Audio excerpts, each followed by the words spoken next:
तुम्ही जे म्हणता मान्य की म्हणजे खूप मोठा आघात आहे तुमच्यावरही, पक्षावरही आणि त्यात कोणाचं दुमत असेल असं वाटत नाही. पण शेवटी जसं तुम्ही म्हटलं की प्रॅक्टिकलदृष्ट्या अ, जसं उपमुख्यमंत्रीपदाची शपथही झाली वहिनींची.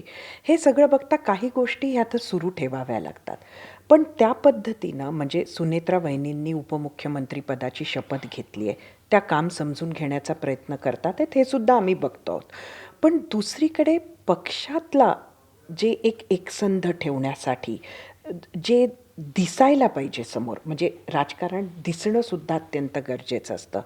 ते आमदारांना, नेत्यांना, त्यांच्या मनातले संभ्रम, त्यांना पुढची दिशा अजून तरी मिळते असं वाटत नाही आहे. एक कन्फ्युजनची स्टेट नक्कीच कार्यकर्त्या, नेत्यांच्या मनात आहे असं तुम्हाला वाटत नाही आहे का? अजून म्हणजे ती प्रक्रिया सुरू नाही झाली आहे. मला हे जाणवतं आपण जे म्हणताय ते त्याच्यात वास्तव आहे.